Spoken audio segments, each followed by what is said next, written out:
یروشلم یا بیت المقدس مسلمانوں، عیسائیوں اور یہودیوں کے لیے یکساں اہمیت و حرمت کا مقام ہے۔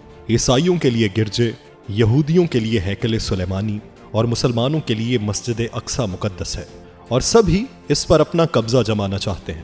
لیکن دراصل یروشلم یا بیت المقدس کا اصل حقدار کون ہے، یہ جاننے کے لیے اس کی تاریخ کے بارے میں جاننا ضروری ہوگا۔ ناظرین، اس ویڈیو کے ساتھ میں ہوں یاسر رشید چودھری۔ ہماری اس ویڈیو کو مکمل دیکھیے، اگر پسند آئے تو سبسکرائب کیجئے ہمارے چینل کو اور بیل آئیکن دبائیے تاکہ آپ کو لمحہ بلمحہ ایسی معلوماتی ویڈیوز پہنچتی رہیں۔ بصورت دیگر ہمیں اپنی رائے سے آگاہ کیجئے۔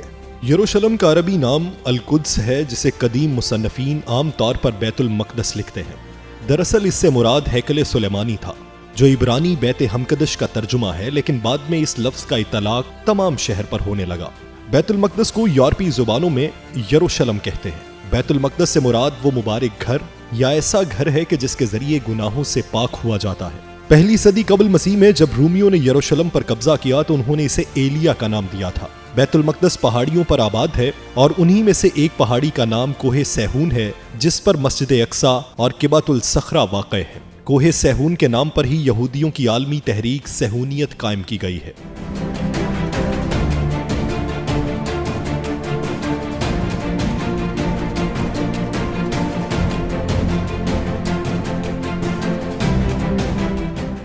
سب سے پہلے حضرت ابراہیم علیہ السلام اور ان کے بھتیجے لوط علیہ السلام نے عراق سے بیت المقدس کی طرف ہجرت کی تھی۔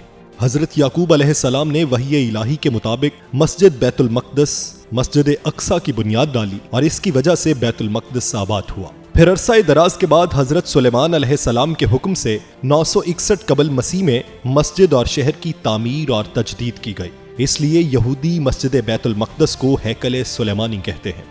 ہیکل سلیمانی اور بیت المقدس کو 586 قبل مسیح میں شاہ باب البخت نصر نے مسمار کر دیا تھا، اور 1 لاکھ یہودیوں کو غلام بنا کر اپنے ساتھ عراق لے گیا۔ بیت المقدس کے اس دور بربادی میں حضرت عزیر علیہ السلام کا وہاں سے گزر ہوا۔ انہوں نے اس شہر کو ویران پایا تو تعجب ظاہر کیا کہ کیا یہ شہر پھر کبھی آباد ہوگا۔ اس پر اللہ نے انہیں موت دے دی، اور جب وہ 100 سال بعد اٹھائے گئے تو یہ دیکھ کر حیران ہوئے کہ بیت المقدس پھر آباد اور پر رونق شہر بن چکا تھا۔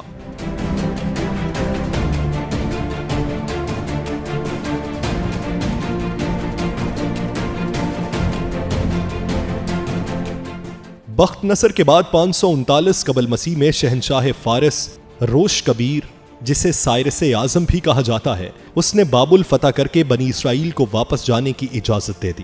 یہودی حکمران ہیرود اعظم کے زمانے میں یہودیوں نے بیت المقدس شہر اور ہیکل سلیمانی پھر تعمیر کر لیے۔ یروشلم پر دوسری تباہی رومیوں کے دور میں نازل ہوئی۔ رومی جرنیل ٹائٹس نے 70ویں عیسوی میں یروشلم اور ہیکل سلیمانی دونوں مسمار کر دیے۔ 137 قبل مسیح میں رومی شہنشاہ ہیڈرین نے شوریدہ سر یہودیوں کو بیت المقدس اور فلسطین سے جلا وطن کر دیا۔ 4 صدی عیسوی میں رومیوں نے مسیحیت قبول کر لی اور بیت المقدس میں گرجے تعمیر کر دیے گئے۔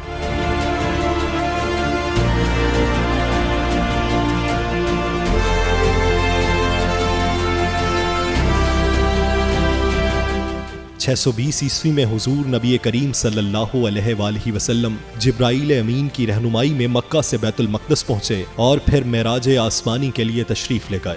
جب نبی کریم صلی اللہ علیہ وآلہ وسلم معراج کو جاتے ہوئے بیت المقدس پہنچے تو 2 ہجری بمطابق 624 عیسوی تک بیت المقدس ہی مسلمانوں کا قبلہ تھا، حتیٰ کہ حکم الہی کے مطابق کعبہ مکہ کو قبلہ قرار دیا گیا۔ 17 ہجری یعنی 639 عیسوی میں عہد فاروقی میں عیسائیوں سے ایک معاہدے کے تحت بیت المقدس پر مسلمانوں کا قبضہ ہو گیا۔ خلیفہ عبد الملک کے عہد میں یہاں مسجد اقصی کی تعمیر عمل میں آئی اور صخرہ معراج پر قبۃ الصخرہ بنایا گیا۔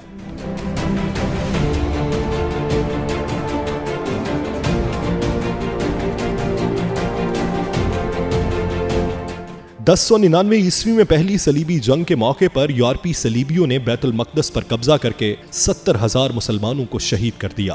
1187 میں سلطان صلاح الدین ایوبی نے بیت المقدس کو عیسائیوں کے قبضے سے چھڑایا۔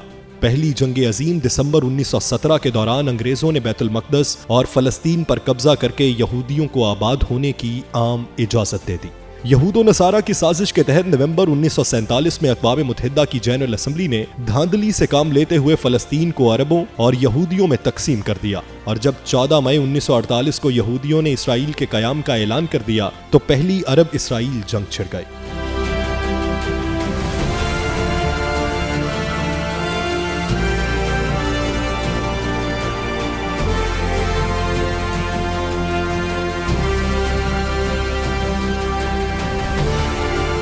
اس جنگ کے نتیجے میں اسرائیل فلسطین کے 78% رقبے پر قابض ہو گیا، تاہم مشرقی یروشلم جسے بیت المقدس کہا جاتا ہے اور غرب اردن کے علاقے اردن کے قبضے میں آ گئے۔ تیسری عرب اسرائیل جنگ جون 1967 میں اسرائیلیوں نے بقیہ فلسطین اور بیت المقدس پر بھی تسلط جما لیا۔ یوں مسلمانوں کا قبلہ اول اب تک یہودیوں کے قبضے میں ہے۔ یہودیوں کے بقول 70 عیسوی کی تباہی سے ہیکل سلیمانی کی ایک دیوار کا کچھ حصہ بچا ہوا ہے، جہاں 2000 سال سے یہودی زائرین آ کر رویا کرتے تھے، اسی لیے اسے دیوار گریا کہا جاتا ہے۔ اب یہودی مسجد اقصی کو گرا کر ہیکل تعمیر کرنے کے منصوبے بناتے رہتے ہیں۔ اسرائیل نے بیت المقدس کو اپنا دارالحکومت بھی بنا رکھا ہے۔